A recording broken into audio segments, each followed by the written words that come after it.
Good morning and welcome to the Cabinet meeting. As usual, this is being broadcast live via the County Council's website and it will be archived so you can view it afterwards. Everyone please remember to switch their microphones on before they speak and turn it off when they've finished speaking. So apologies for absence. We have apologies from Mr. Rushton and Mrs. Posnett should be joining us by Teams, but I can't see her on there yet, so hopefully she'll join in a little while. On to item 1, which is the minutes, pages 5 to 10. I move that the minutes of the meetings held on the 26th of May 2023 are taken as read, confirmed and signed. Is that agreed? Thank you. On to item 2, urgent items. There are no urgent items to be considered today. Item 3, declarations of interest. Does anyone have any interest in respect of any of the items on the agenda? I need to declare an interest in agenda item 9 as a member of Charnwood Borough Council. Are there any other declarations? No. On to item 4, reports of the scrutiny review panel, Shire Community Grants and Shire Environmental Grants, pages 11 to 30. So our first report today sets out the key findings and recommendations of the scrutiny review panel on Shire Community Grants and Shire Environmental Grants. The Scrutiny Commission considered the report of the review panel at its meetings on the 12th of June. A draft minute has been attached to the order paper marked 4. Mr. Craig Smith is attending to present the report as the chairman of the Scrutiny Review Panel, along with Tom Purnell, the Assistant Chief Executive. So over to you, Mr. Smith. Morning, everybody. The MTFS 23-24 to 26-27 proposal to cease delivery of the Shire's community environmental grant programmes with immediate effect was questioned at the Scrutiny Commission held on the 30th of January 2023. The Commissioners appointed Scrutiny Review Panel of 5 members to review the Shire grant and the Shire environmental grant schemes. The aim of the review was to determine the impacts and value for money achieved through both grant programmes, to examine the profile, past and current recipients and their key metrics. This was to include outputs, outcomes and the value of the awards, and to consider the potential impact of discontinuation of both the grant programmes. In addition, the value of the current programmes and the target operating model. During our meetings, we received an overview of both grant programmes and feedback on how the programme supported and the achievement and departmental strategic objectives. We spent a lot of time talking to voluntary community and social enterprise organisations who told us about the impacts and outcomes achieved through the Shire grant funding. We also spoke to other organisations who also provided funding and investment into the VCSE sector. These organisations provided us with an insight into their own grant schemes and offered us their take on the value for money of grant programmes and the investment into the local sector and what it can achieve for individuals and communities. We really welcome the contributions from all the external witnesses. They were all knowledgeable and enthusiastic. They impressed us with the differences they aimed to make through their organisations to individuals, community groups and the environment. However, over the course of the review, we became concerned about the sustainability of the organisations who were awarded Shire grant funding. In particular, those who have been rewarded repeat funding. We also had concerns that funding had been provided to organisations like town and parish councils and larger voluntary sector organisations who employ paid staff. Throughout the review, we highlighted the importance of the Council's financial position and the need for this to remain a key consideration when determining the future of both grant programmes. The majority of the panel's members felt that we needed to prioritise funding for our core commitments, such as children's and adults' social care. As outlined in the report, the decision by the panel by majority was to support the option to operate the grants during the 23-24 financial year, but with reduced budgets, and cease the grants by the end of the 23-24 financial year to enable sufficient notice to be given to beneficiaries and partners so that they can make alternative arrangements. The majority of the panel also supported a change to the criteria for awarding the Shire grants and the community grants during the 23-24 financial year to provide grants only to small and voluntary community groups. We agreed that the County Council should continue to provide advice, guidance and signposting to VCSE groups requiring funding. The Scrutiny Commission, at its meeting on the 12th of June, supported the recommendations within the report by a majority and recommended them to Cabinet. A minute extract from the meeting was circulated with the order paper. I'd like to draw the Cabinet's attention to the proposed motions within the order paper. Thank you. Is there anything you wanted to add, Tom? No, nothing to add to Mr. Smith's introduction. Thank you. I just need to add that we've also received comments from Mr. Mullaney and they're appended to the order paper marked 4B. I'll now move to Lee. Thank you, Chairman. This was part of last year's MTFS savings that we looked at. So scrutiny asked to look at this, and they have looked at it. I mean, certainly I'd like to thank members of the working group. It was cross-party. It was a really good report. You looked at all the various angles. It was interesting. The report highlighted flaws in the current criteria that we've used over the years, but it also highlighted the other funding streams that are available to the people that have used Shire grants historically. So I am happy to propose the two recommendations that we accept the report of the Scrutiny Review Panel, and that we also request the Chief Exec ensures that the recommendations of the Scrutiny Review Panel are acted upon. Thank you. Richard? Thank you. I agree with Lee in offering thanks to the panel for their work. And also, this is an example, I'm afraid, of where have to stick to our approach of look at the MTFS, knowing our position, and I'm afraid we really can't move away from difficult decisions, though they are difficult, and we understand the consequences of that. But we've taken the view for a number of years now that if we don't take action, we'll end up in a lot of trouble. So I support to recommend, or at least move. Are there any other speakers? I know this was a really difficult decision for the panel, and it's also a really difficult decision for us to do because we know the voluntary community sector do a lot of work, a lot of good work out there in the community. But I think everyone's aware of our funding and finance position, and it's something we just can't afford to continue doing. But obviously, if our funding position changes, I think this will be one of the first things that we would go and revisit again to see what we can do. So everyone agreed it's been moved and proposed. Are we all in agreement? Thank you, Mr. Smith. Okay, on to item 5, the Annual Treasury Management Report 2022-23, pages 31 to 52. So this next report provides a summary of the action taken and the performance achieved in respect of the Treasury Management activity of the Council in 2022-23. Declan Keegan, Director of Corporate Resources, will present the report, then I'll ask Lee to speak as the lead member. Declan, over to you. Thank you, Chair. The report covers the previous financial year and is needed for compliance with SITF's Code of Practice. As Cabinet will be aware, Treasury Management covers how we manage our cash, whether that's lending to others or borrowing ourselves. And the approach we took last year was very similar to the previous years, with counterparties taken from our advisors list, with the lowest rated counterparties removed. There was only one instance in the year of a counterparty being downgraded whilst we had a loan with them, and that had been the typical level that we've sort of seen over sort of previous years as well. And there was no problem actually with the repayment of money in the end. The Council had no exposure to the bank failures that occurred towards the end of the financial year either. In terms of the sort of the investment performance, the increase in base rates have obviously improved Council's return, although because we do tend to lend for sort of 6 to 12 months period, it has reduced the benefits we usually see over our benchmarks, but that will undoubtedly return as kind of as rates stabilise again. And there was minimal change in the Council's borrowing position this year. However, the benefit rate of repaying debt has improved recently as the expectation of long-term interest rates has increased. So we did repay £12 million at the start of this month, and if opportunities arise, we will repay some more. The recommendation is simply to note the report. Thank you. Lee? Thank you, Chair. I'd welcome Declan in his role as Official Director of Corporate Resources for his first Cabinet meeting. So one of our strengths as an authority is undoubtedly our strong balance sheet. Our inflationary pressures that we are under from the cost of living crisis having the additional interest income is welcome relief.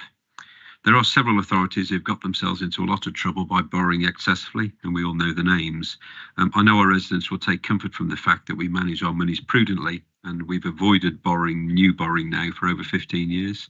I would just like to say this does not happen on its own, and can I thank Declan and his team for all the work they do on this. So the recommendation is that we note the report. Chair, thank you. Thank you. Richard? I second that, Madam Chairman, and it's an example of us taking care to avoid being in trouble, and I thank the officers for their diligence in this matter. Okay, any other speakers? Sorry, Declan, I don't realise it was your first Cabinet member meeting because you're always here anyway, so welcome to your first in your official role. So no more speakers been moved and seconded. Are we all in favour? Thank you. On to item 6, the annual report of the Commercial Strategy and Traded Services Strategy 2023-28, pages 53 to 84. So the next report provides a summary of the performance of the council's commercial strategy and seeks approval for the adoption of the Traded Service Strategy 2023 to 28, which is intended to replace the commercial strategy. The Scrutiny Commission considered the annual report at its meeting on the 12th of June, and a draft minute is attached to the order paper marked 6. So Declan Keegan, and Richard, Director of Corporate Resources, and Richard Hunt, Head of Catering, Hospitality and Country Parks, will present the report, and then I'll ask Lee to speak as a lead member. So over to you, Richard. Thank you very much. There's a report and a number of appendices before the Cabinet today. The report sets out the previous year's activity within the Council's traded services. The general trend has been one of a good recovery in business post-pandemic, with a number of services coming back to or exceeding pre-pandemic levels, although in other services this recovery has been more muted. It's fair to say, though, that all of our services were seriously affected over the last year by inflation, primarily in wages, as the pay award added nearly 10% to costs, and significant increases in energy costs and provisions costs, primarily food costs, also significantly eroded margins. In some of our services, we can pass increased costs on to our customers, but there are other services, most notably school food, where the prices that we can charge are largely capped by the money that central government makes available to schools through their grants for universal infant free school meals and free school meals. So that has really hit the margin quite hard in some areas. So you'll be able to see that the overall financial outturn is a net cost of 3.6 million compared to a budget target of a net cost of 0.7 million, which is a significant adverse variance of 2.9 million. The paper sets out the work that will be undertaken to restore the margin position over the coming years, but acknowledging that some of the services, most particularly the school food service, will take time to recover. And the paper sets out the budget target for the financial year 2023-24 as a net cost of £1.2 million. The first appendix to the paper sets out in more detail the activity of our traded services and gives members a flavour of the activity that's been done and also what is planned for recovery this current year. The following appendix then provides a review of the commercial strategy. The commercial strategy was originally to run from 2018 to 2022, and members may recall that we extended that for a further year at the meeting of Cabinet this time last year, because it was felt it was difficult to write a new strategy, as we were at that point just emerging from the COVID pandemic. So we extended it for a further year. The review of the strategy in Appendix B sets out a lot of the work that's been done around embedding commercial skills and awareness throughout the County Council. But it's also clear that the financial performance of the strategy has not been at the level we anticipated when we wrote the strategy. And again, in large part, that is because the strategy came into play about 18 months before the COVID pandemic hit, and which fundamentally upended what we were planning to do in that period. But there's much more detail on that in the appendix. And then the final appendix is the draft new strategy running from 2023. This sees a subtle change of title, moving away from a commercial strategy towards a traded services strategy, which we think better defines what is within the remit of the strategy. Rather than set out a detailed strategy with actions, we've set out instead 7 strategic principles and 5 strategic mechanisms that can be provided to all traded services and all council services wishing to trade in the future. The details of the operation and the actions of those services will then be contained within the individual service plans, with the financial results of that being contained and the financial plans for that being contained within the MTFS in the usual manner. So the 7 strategic principles set out the financial elements that guide work in traded services and our approach to risk, and also the ethics of how we should be trading as a local authority. And the strategic mechanisms relate to how all traded services will work together to operate better and more efficiently in the future. Thank you, Richard. Lee. Thank you, Chair. Can I thank Richard's enthusiasm and Richard's team for bringing these reports to Cabinet today? It has been a difficult trading year. Put into context, our school food services delivered around 5.5 million meals, and we had over 23,000 children coming to visit Bow Manor. And if you look at that, our cafes also traded and brought in record levels of income. We did have a bad year. We were obviously seriously affected by the inflation in wages that we weren't expecting and we didn't budget for. The local government pay award of 10% added that amount to our costs.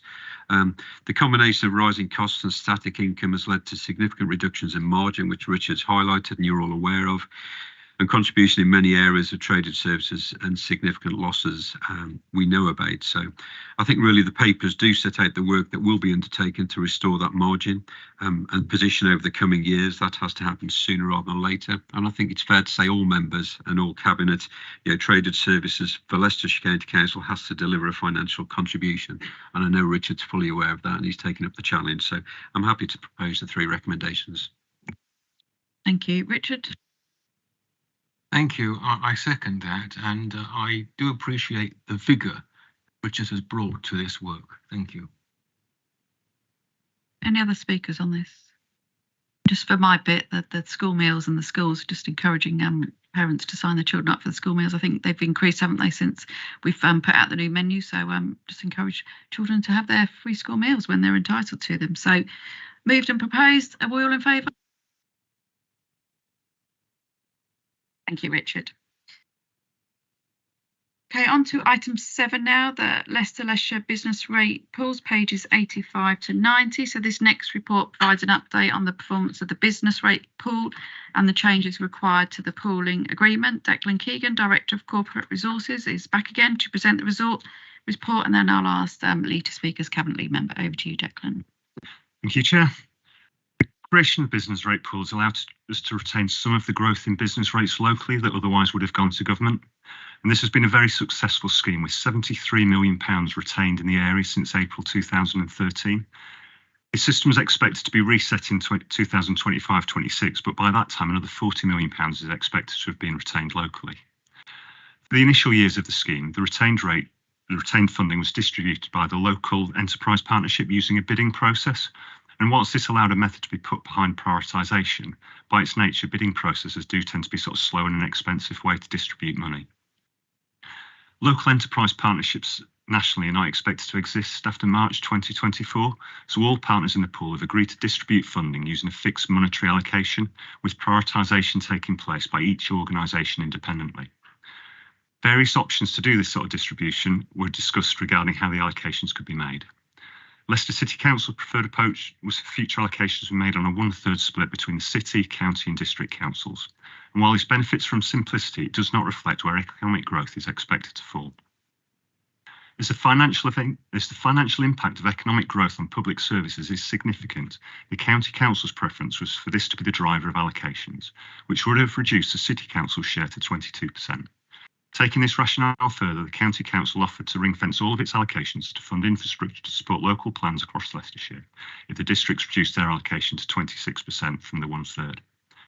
County Council did not gain support for the proposal, so in order that the gains from the pool can be distributed, the County Council has agreed to 1/3 splits for all years up to and including 2023-24.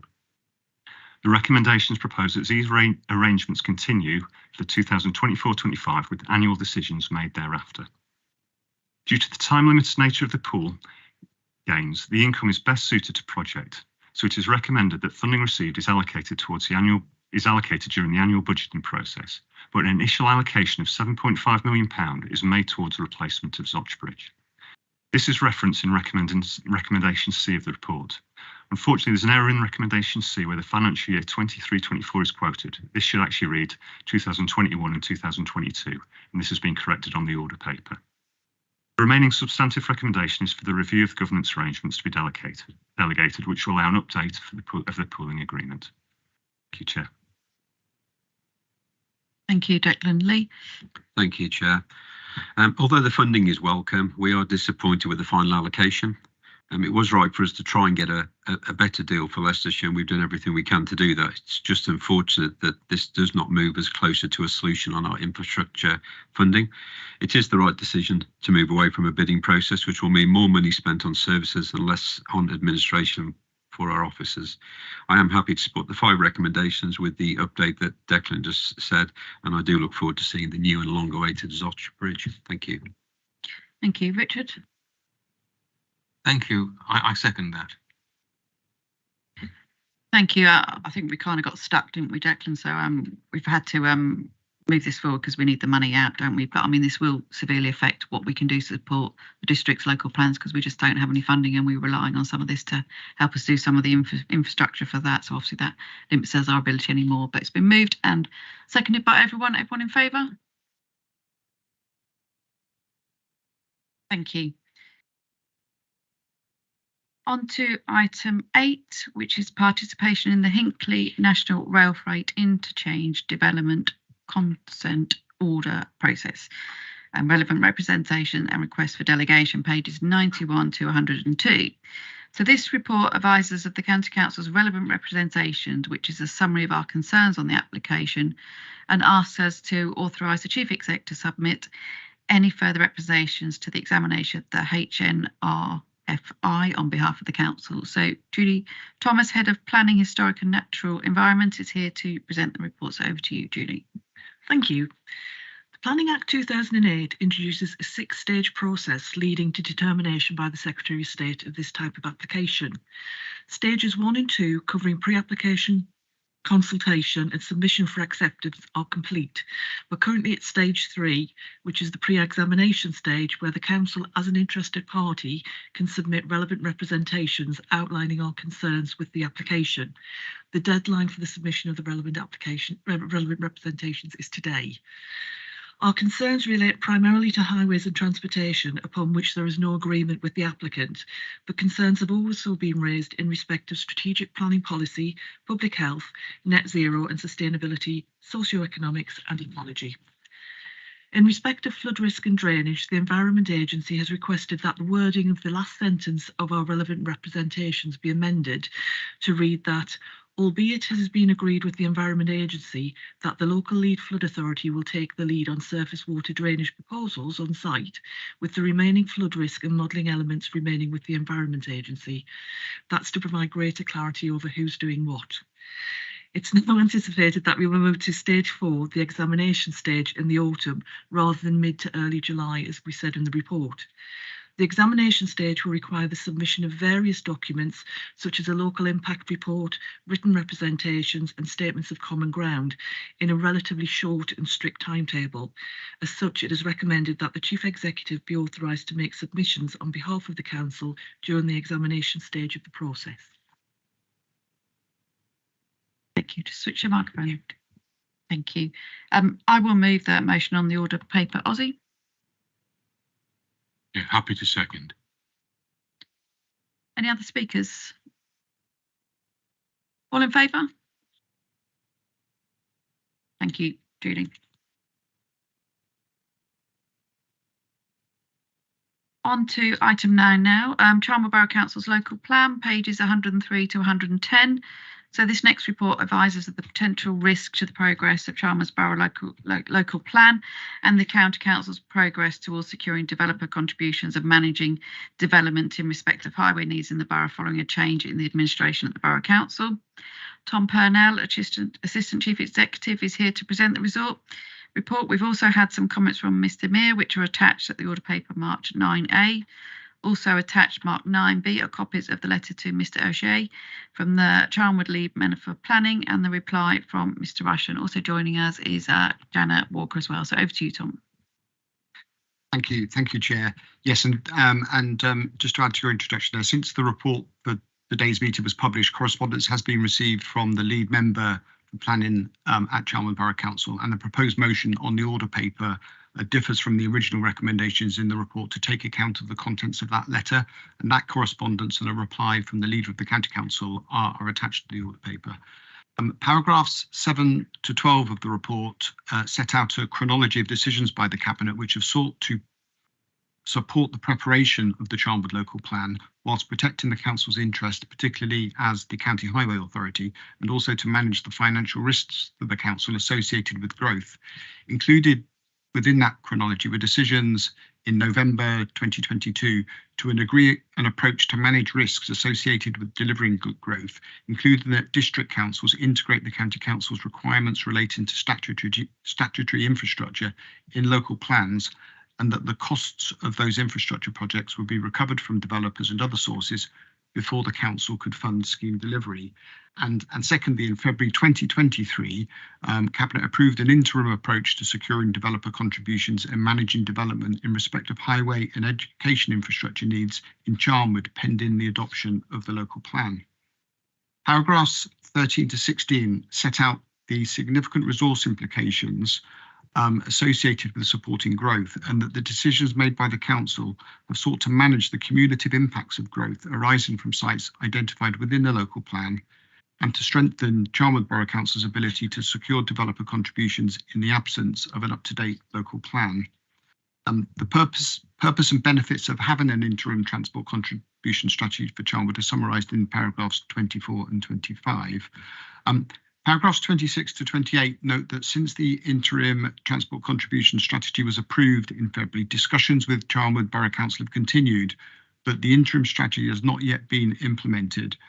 It's also noted that the local plan inspector has recently requested further work on transport strategies for specified areas, and that the County Highway Authority view is that the draft local plan has submitted the examination requires modification, and the area transport strategies are required to support sustainable growth.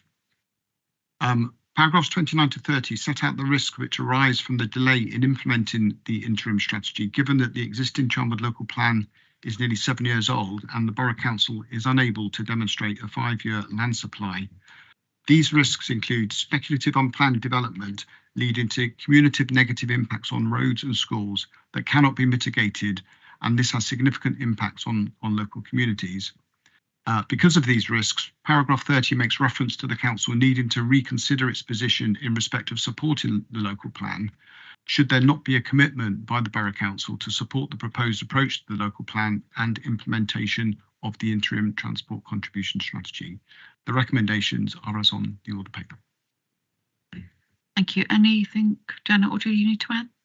No? Okay, I don't think there's anything more I can say. You've explained really clearly the County Council position. Hopefully we can all move forward now and get this sorted out. So I'll move the motion on the order paper over to Ozzy. I'm happy to second the motion. Thank you. Thank you. Any other speakers? Okay, are we all in agreement? Thank you.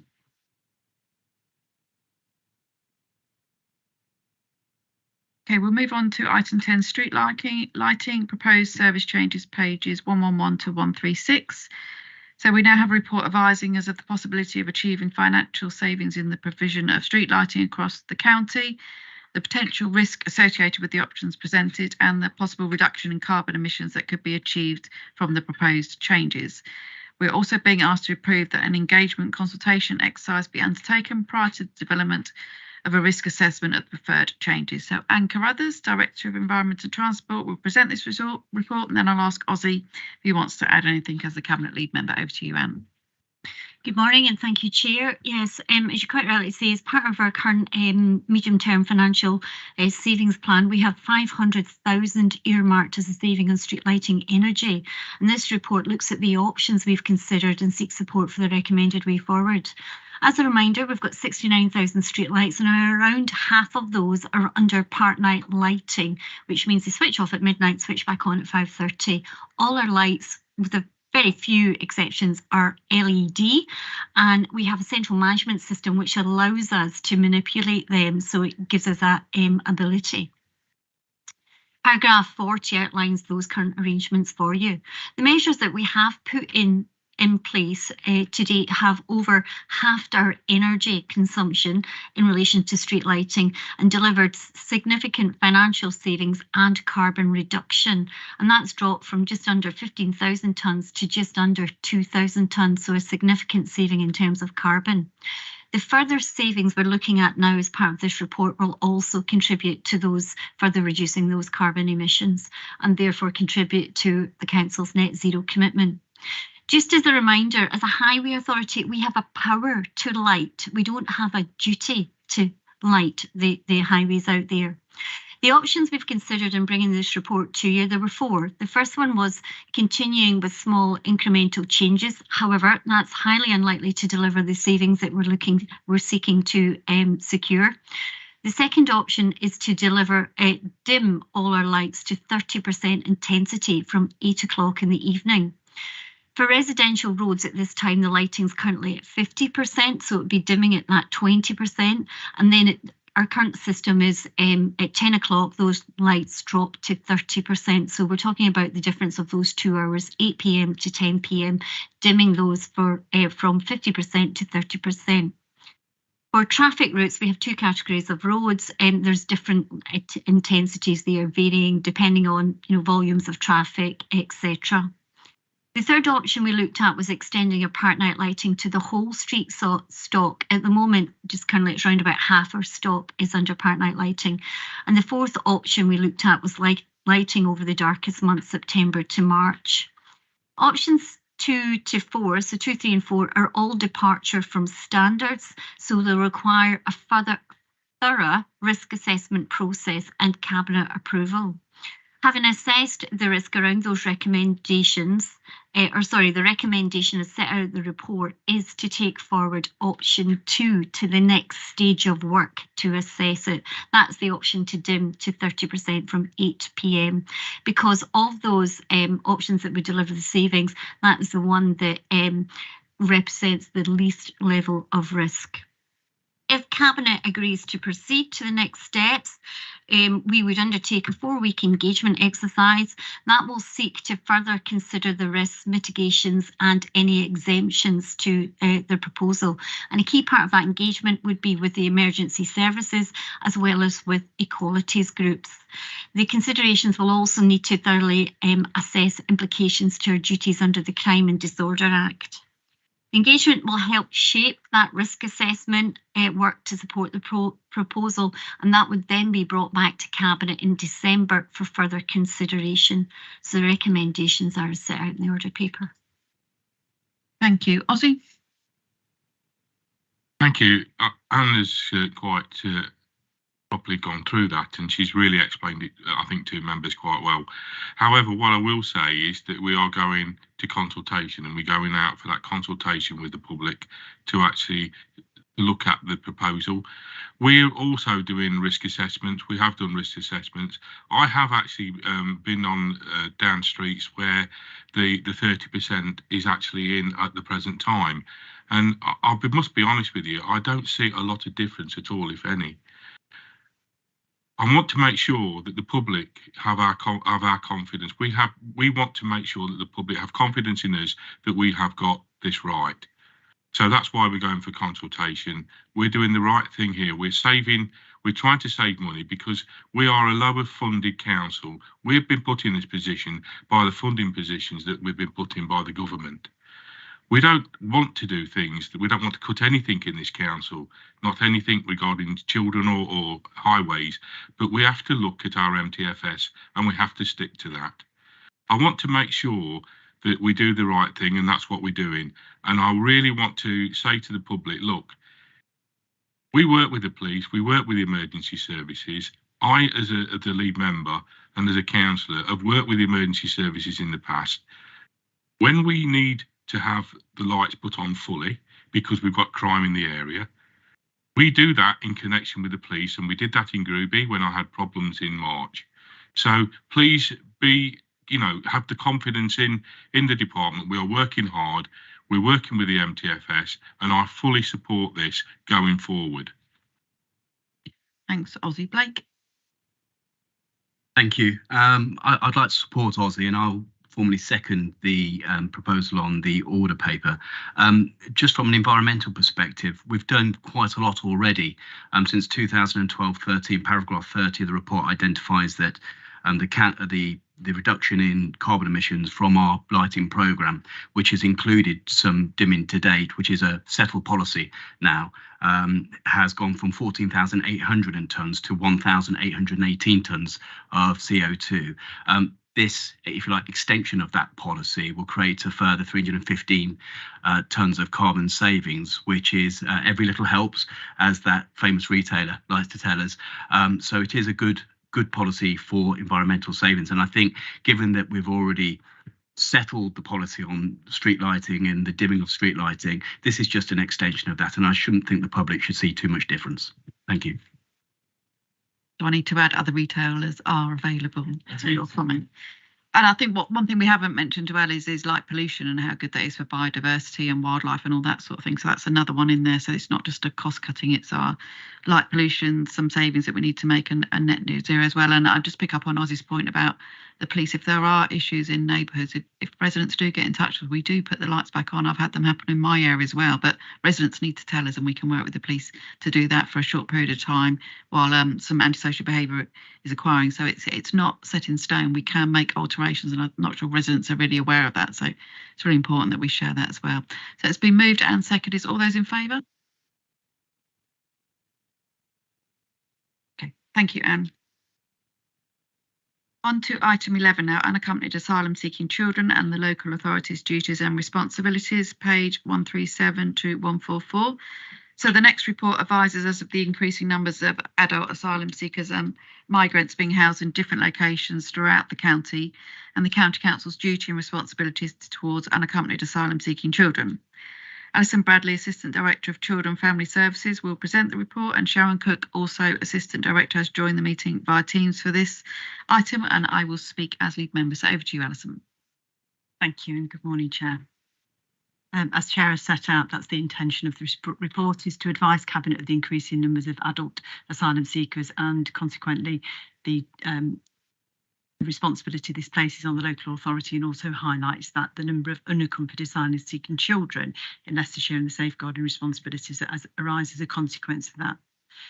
In paragraph 13, the Cabinet will note that, as set out in paragraph 13, the significant resources pressures that the delivery of our statutory duties for unaccompanied asylum seekers seeking places on the local authority, and that the funding provided for this support does not cover the actual cost of delivering the services to these young children. In 21 to 25, there are currently 5 contingency asylum seeking hotels that have stood up in Leicestershire by the Home Office, housing a total of 603 individuals. 2 of the hotels are used to house single men. Since October 21, Children's Social Care began to receive a significant number of requests to accommodate young people placed in these hotels. These young people were deemed adults by the Home Office and subsequently claimed to be children when they arrived in the hotels in Leicestershire. In 2023, we accommodated 26 children and young people from adult asylum hotels, and since March 23, a further 20 have been accommodated following an age assessment. This is resulting in a significant increase in the number of children and young people coming into our care via this route. In paragraphs 26 to 36, the local authority have safeguarding duties and responsibilities for all children in Leicestershire, and once identified as unaccompanied asylum seekers, the local authority responsibility for immediate age assessing, and if assessed to be a child, they come into our care. This is a significant capacity challenge for the Children and Families Department, both in terms of undertaking immediate assessments, finding the suitable accommodation, and allocating a social worker and other required support. In addition to this, Children and Families Wellbeing Service, Admissions Service and the Early Years Service have made links with the dispersal hotels for families in order to ensure that we are providing the right support to access local provision and childcare and school places. In paragraphs 37 to 39, the Children and Family Service Department have also received 2 referrals for support for children in the dispersal hotels that have resulted in additional resource allocated to look after the children in the hotel whilst their parents have been in hospital. In paragraphs 40 to 41, the Children and Families Overview and Scrutinies Commission considered a report on the unaccompanied asylum-seeking children in June and noted that the local authority's safeguarding responsibilities and expressed concern about the impact of the asylum dispersal process on children. In paragraph 42, to conclude, the report summarises the impact of the Adult Asylum Dispersal Programme is having on both capacity and resources in the Children and Family Services Department, particularly in relation to fulfilling our statutory and safeguarding duties. Okay, Alison, is there anything you wanted to add, Sharon, to that? Sorry, Chair. No, I think Alison has taken you through the key information. We really wanted to outline for Cabinet the different routes that unaccompanied asylum-seeking children and young people come to the authority, and to highlight for Cabinet the increased pressure on resources for safeguarding and looking after those children it raises for us. Thank you. So I'll move the motion on the order paper, and I think Alison set out really clearly the pressure that's putting on our services here. You know, we're under-resourced, under-financed, and it's really difficult for us to recruit social workers currently anyway. So this is putting a huge pressure on the department. But what's not picked up in this report is that a lot of these children are suffering from very severe trauma when they do arrive in this country. So we're having to deal with that as well and support them through that trauma that they've been through. Some of them have been travelling for years before they actually land in this country. So it's a really difficult situation for us, but we have statutory duties for safeguarding and we will honour those, but it has putting immense pressure on them. So I'll just hand over to Louise to second the motion. Yeah, I'm happy to formally second. It's a really challenging situation and places huge responsibility on the council. Resourcing across departments is huge, and we're just not receiving enough from government, so it really needs looking at. Thank you.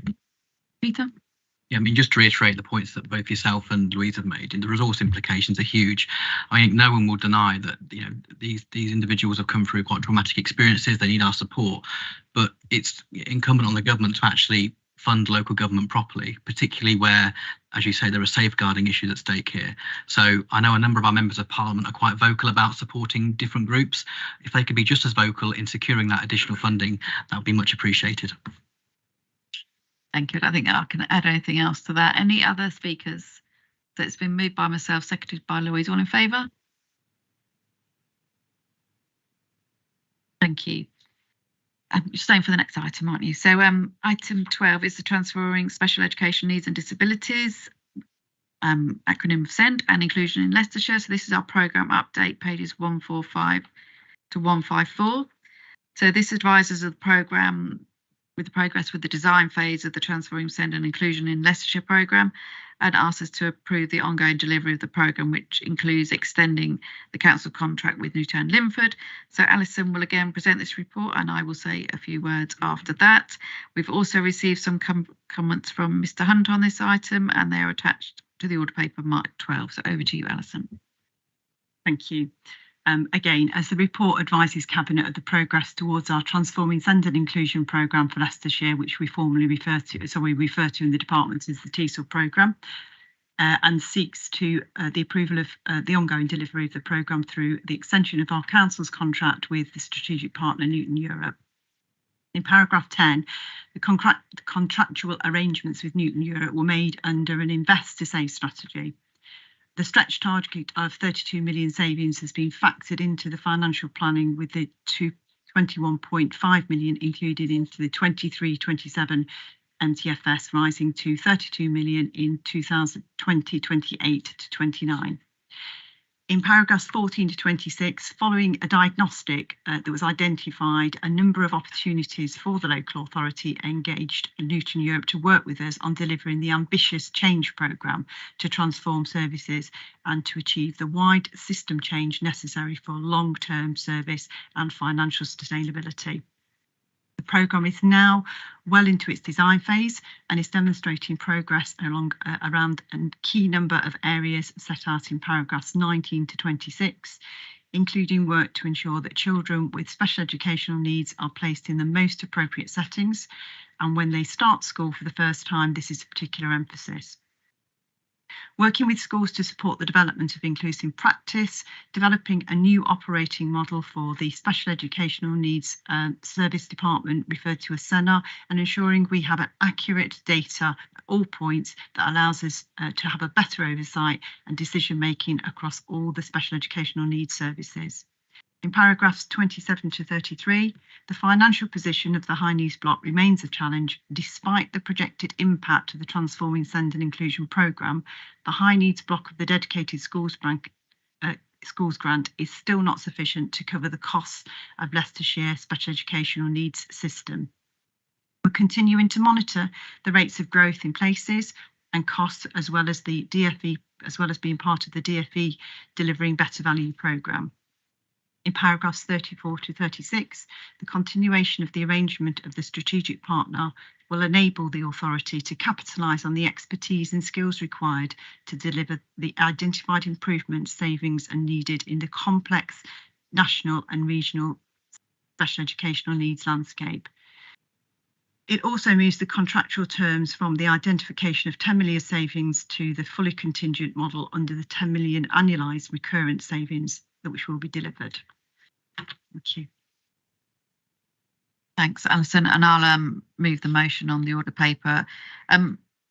Just to say that the delivery partner that the DFE have put in place is the same delivery partner that we're using, so that the Delivering Better Value programme really does tails into this, the TISL programme that we're working on.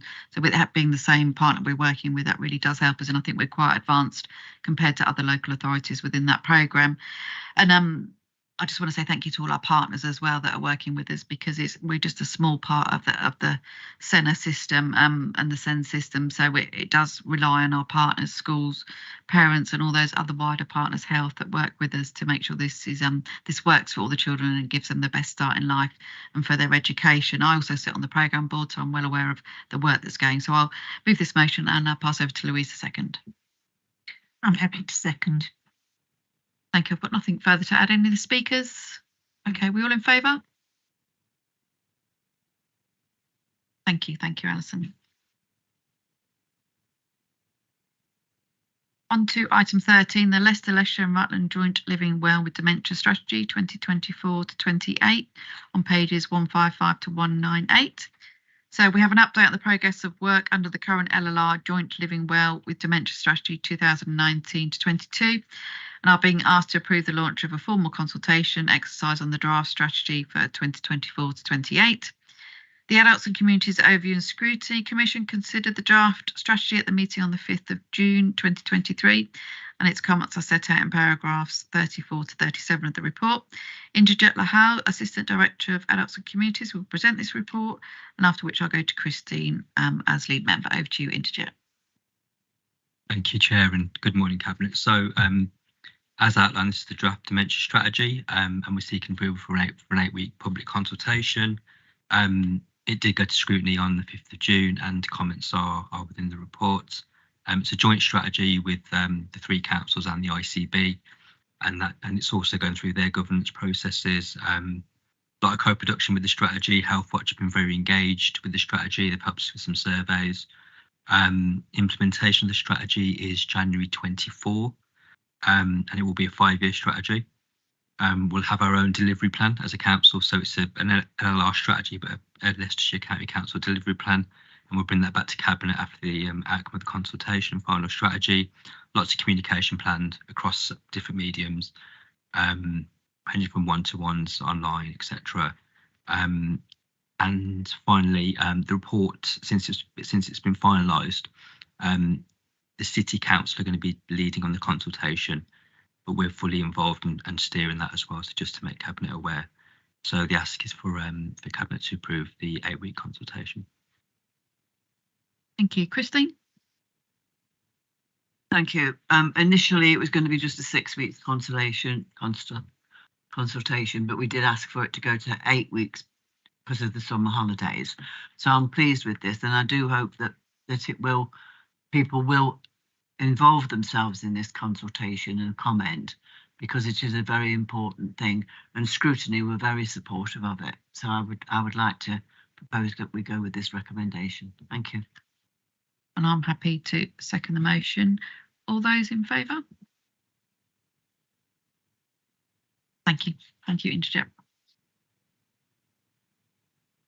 Okay, on to item 14, review of homeless support services, pages 199 to 204. So the next report is asking us to approve a consultation exercise on the revised delivery model for homeless support services. So Mike Sands, Director of Public Health, will present this report along with Joshna Mavjay, Assistant Director of Public Health. So I'll then ask Louise to wishes to speak as Cabinet Lead Member. So we've also received comments from the Falcon Support Centre and Mr Meyer, and these are attached at the order paper marked 14A and 14B. So over to you, Mike. Thank you, Chair, and I'm going to hand straight over to Joshna to take you through the paper.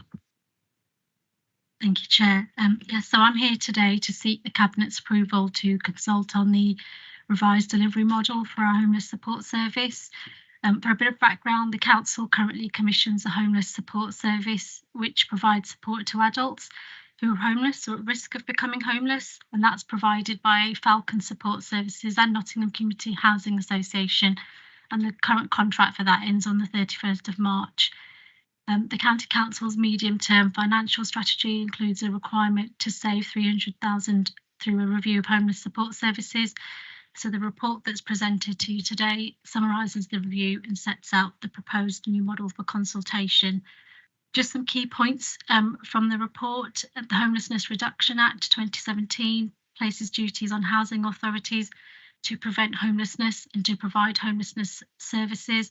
Locally, these responsibilities sit with the district councils rather than the county council, and funding through the Homelessness Prevention Grant has been provided to support the district councils to deliver against these responsibilities. The service that's commissioned by the county council includes hostel-based support and outreach support and does not fund the running of any homeless hostel across Leicestershire. Paragraph 21 of the report provides more detail on the provision and some of the challenges that we've experienced with the current offer. Looking forward, we're keen to have an offer that provides a greater focus on improving the health and well-being of individuals. In addition, we're looking to have an offer that provides coverage across the whole of Leicestershire rather than being concentrated in very specific areas.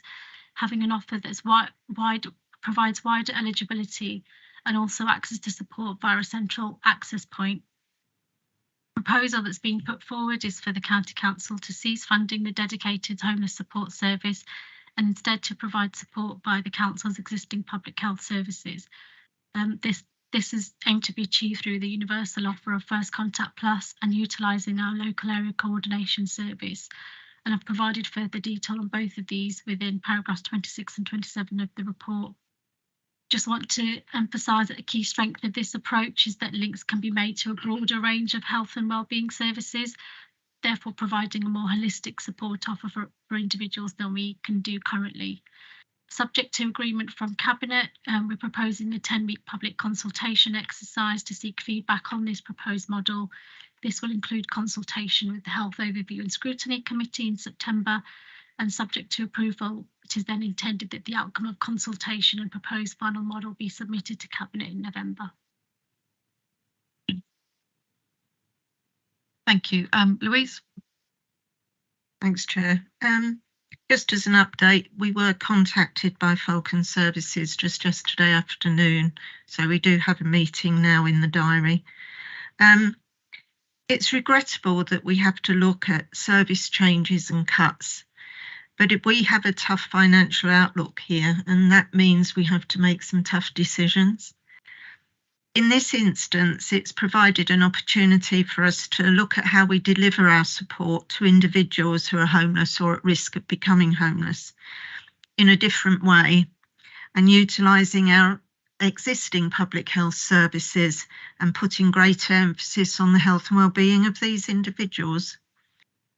As you've heard, the funding doesn't pay for the bricks and mortar, nor the running of any homeless hostel across Leicestershire, including the Falcon Centre. The funding pays for support to the individuals who are homeless or at risk of becoming homeless. It's also come to light that Falcon Support Services are concerned that the Falcon Centre will lose its exempt supported accommodation status if the current service is not available from the 1st of April 24 onwards. therefore putting financial pressures on the running of the centre, leading to it to close. Looking at national guidance, we don't believe that this is the case, but it would really be up to the provider to discuss this with their local housing authority, which in this case is Charnwood Borough Council. Irrespective of whether this is an issue or not, the County Council can't be the provider of last resort. We're very, very keen to hear views on the proposal, so we would ask that everybody keeps an eye out for the questionnaire when the consultation is launched next Wednesday, should Cabinet agree. Thank you. I formally propose. I'll second the motion. Just to be clear that no decision has been made yet. This is for us to go out to consultation. So I think a lot of have been contacted prior a few months ago for people worried about this. So I think they need to respond to the consultation. So we have everyone's views within the consultation, then we can make a proper decision based on that. Christine, do you want to speak? Under paragraph 26, it highlights the services that the adult section of the County Council do. We provide social workers, and we do adult learning things. And at the moment, there's an offer of free learning for English and maths for people that fall under it. So we do support in ways that is available to help them get back on their feet and probably go back into work. I think one of the key things is the health and well-being of people that are at risk of homeless or homeless, because get them healthy and well gives them that opportunity then to get back into work and support themselves. So it's a key thing to stop people becoming homeless is their health and well-being. So it's really important that we focus on that. Any other speakers? Been moved and seconded. Are we all in favour? Thank you, Joshna. On to item 15, health in all policies in Leicestershire County Council. So this report informs of the approach being taken to embed health in all policies across the County Council in order to integrate health considerations in all policy areas. The Employment Committee considered a report at its meeting on the 25th of May around the adoption of health in all policies and supported the approach. So back to you, Mike, who'll present this report, then I'll pass to Louise. Cheers. Thank you very much, Chair. Yep, as you say, this paper sets out in the report, it informs Cabinet of the approach being taken to embed what is known as health in all policies, otherwise known as HIAP, across the Council, and ask Cabinet to support the approach that we are setting out. HIAP is essentially a framework, if you like, by which policies, proposals or developments are systematically assessed for their health implications. This doesn't just cover the direct health impacts of a development, for instance, but the impact through the wider determinants of health, such as economic and environmental living conditions. Within that, once any issues have been identified, that HIAP approach can help guide a discussion about how positive health impacts that may be identified can be maximised, or indeed how negative impacts of a development could be minimised. There is an assumption when we talk about this that this leads to building in quite substantial additional cost, but that doesn't have to be the case. There is good examples where much can be done at low or no cost, and there is some evidence that this HIAP approach might lead to maximising health gain whilst actually saving cost. To implement that approach, you'll see in the paper, there's a programme of training that we're proposing to undertake with staff across the council in a tiered approach that's set out in paragraph 17. And then a screening form as per paragraph 18, whereby staff will run through this kind of screening form to help identify any health impacts, positive or negative, there may be in policies or developments.